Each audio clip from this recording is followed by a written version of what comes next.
Listen, and you will hear stories of beauty, strength, and inspiration.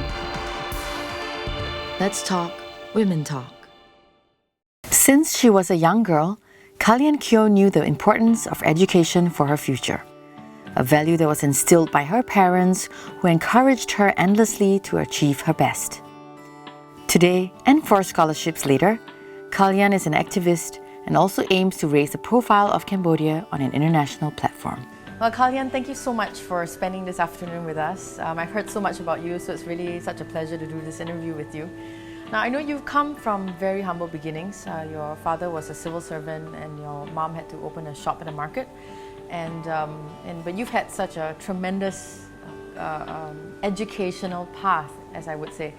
And can you tell us a little bit about how it was like growing up? I'm very humble and probably one of the lucky, women in Cambodia to be born in a family that values education. And my parents always make me study very hard because of their strict rules in the family, no TVs, no games, proper playtime. Then it really made me, to a certain extent, become one of the top students in class. The foundation that I had, being top in the class since primary school, really put me with the qualification that I ended up getting a scholarship from the government. Within my class, of course, I could not speak for all. In the class that I observed, there was friends who, ended up, getting married even within high school, and then it ended up being her housewife and not pursuing higher education. Or some friends who would always be absent in class because their parents had other things they had to do. How did you get involved with volunteerism and social work? To be honest, during high school or before that, I did not know, I never knew what volunteer work really meant or community services really meant until I got into college, to university. I got exposed, to the outside world through online and through TV.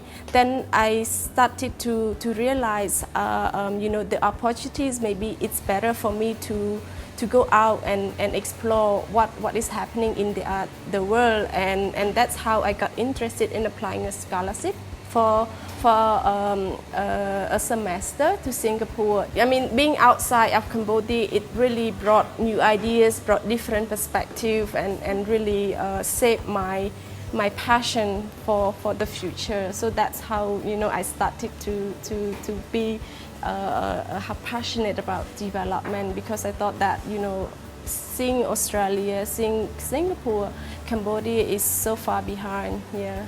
So you're a huge advocate of volunteerism, and I know you advocate a lot for youth volunteerism. So why do you think it's so important for young Cambodians to volunteer? Volunteerism to me is a concept that promotes sense of sharing, sense of caring, sense of working together. And this is the quality that we need as a country, especially with the young generation, because they will be the future leaders and the future drivers to Cambodia development and growth. Kalyan, what are some of the challenges that you face with regards to your work? One of the issues is that when I started working, I'm probably the first female program officers within the organization, which when you go and talk to the government or the partners, they may feel a little bit, okay, who is this young lady, just coming out from school and, coming to talk to. So it's gender perception and seniority perception is also still a challenge for me. The overseas community, to a large extent, remembers Cambodia for the difficult years, the war. What would you like to say to these people? What would you like to say to the international community about Cambodia, and what would you like them to know about Cambodia? I'm not a big fan of the past. I'm a very optimistic person. I would like to explain to the world that Cambodia, beside its daunting history, we still have the bright side, and this is something I see in the younger generation. I don't really want us to be known, because of Khmer Rouge, but I want us to be known by the world because of our rich cultural heritage, the tradition, the smiles and the positive attitude of its people. Now, Kalyan, this question comes from one of our viewers, Sabina Fernandez. Recently, there's been a huge revelation, and very unfortunately, around Somali Mom. And she wants to know, how does the cult of personality affect the NGO world? And I think more importantly, how do we keep public trust, after incidents like that?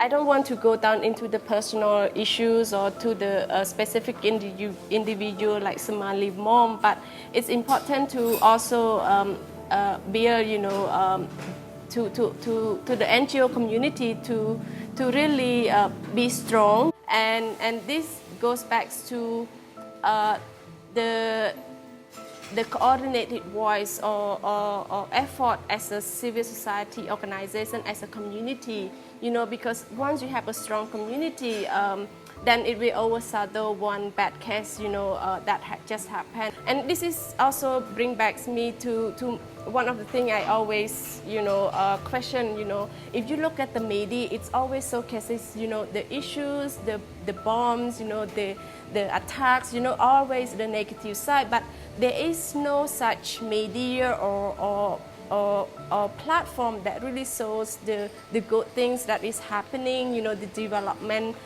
results that have been promoting. What are your hopes and dreams for Cambodia's future? To grow into a more mature country that have necessary capacities, both human, finance, and technologies, that is sustainable and also benefiting, the community, that the society that promotes equality and promotes a sense of helping each other. I still see a strong and a need to have a strong civil society that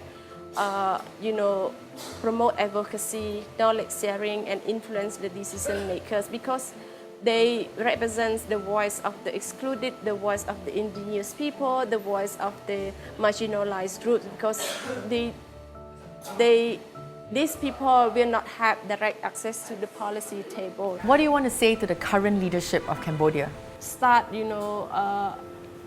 thinking more from a holistic perspective, and also to give opportunities to younger generation, and to really invest a lot in education. Without capable human resources, you will not go anywhere.